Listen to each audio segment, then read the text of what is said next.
अकेले स्वरूप के दर्शन का हमारे यहाँ निषेध किया गया।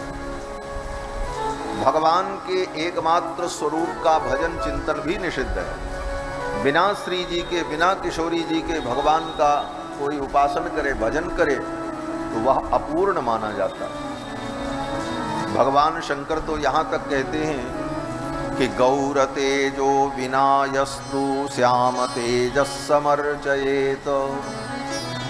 गौर तेज अर्थात श्री जानकी जी, श्री रुक्मिणी जी, श्री लक्ष्मी, ये गौर तेज है। गौर तेज को छोड़कर श्याम तेजस समर्चयेत। श्याम तेज राम जी का, कृष्ण भगवान का, नारायण का कोई समर्चन करे, पूजन करे तो कहते हैं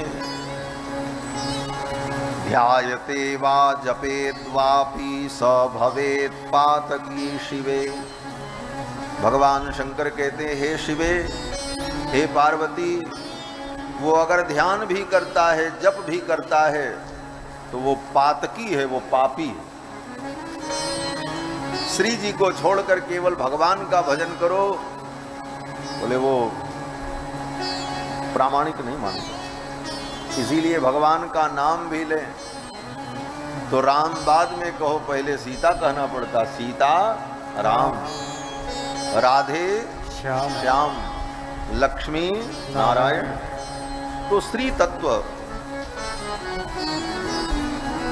तत्व के बिना परमात्म तत्व की उपासना अपूर्ण मानी जाती है।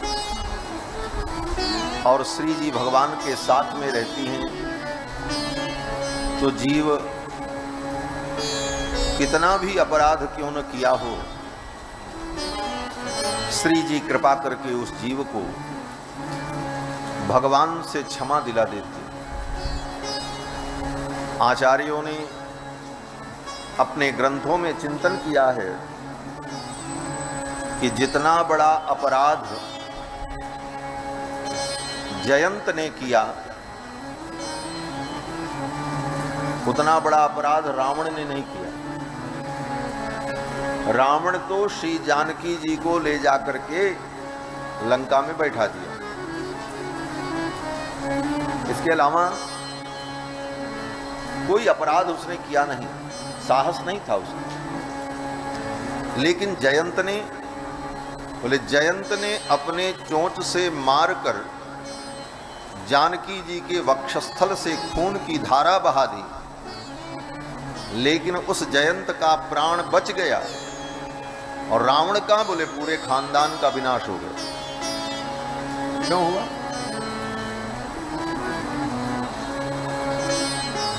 कारण कि रावण के ऊपर भगवान की कृपा नहीं हुई। क्यों नहीं हुई?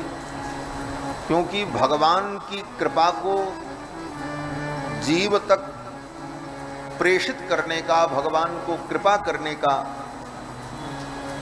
जो कार्य करती हैं वो भगवती श्री जी हैं। और श्री जी को रावण ने पहले ही भगवान से अलग कर दिया, इसलिए भगवान की कृपा का भाजन न बन सका। और जयंत ने श्री जी का अपराध किया, लेकिन श्री जी भगवान के साथ में थे। जयंत लौट करके आया, भगवान के चरणों में गिरा, तो श्री जी ने ही भगवान से कह करके जयंत की रक्षा कराई। यद्यपि जयंत ने श्री जी के प्रति ही अपराध किया था।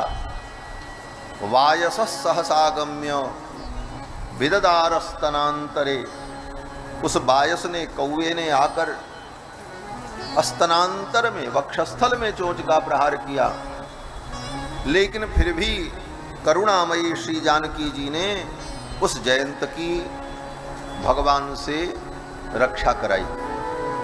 जयंत आया, चरणों में गिरा, उसको शरणागति भी करने नहीं आती थी। अपने पंजों को ऊपर करके दोनों पंख फड़फड़ा रहा था। सोच रहा था ब्रह्मास्त्र को हम रोक लेंगे। जैसे किसी के ऊपर लाठी पड़े तो व्यक्ति हाथ से बचने की कोशिश करता है, ऐसे ही ब्रह्मास्त्र को देख करके जयंत कांप रहा था और अपने दोनों पंजों को ऐसे किए उल्टा पड़ा। श्री जानकी जी ने देखा और श्री जानकी जी ने उसे उठाया और अपने कर कमल से उठा करके उस जयंत को भगवान के चरणों में लगा दिया।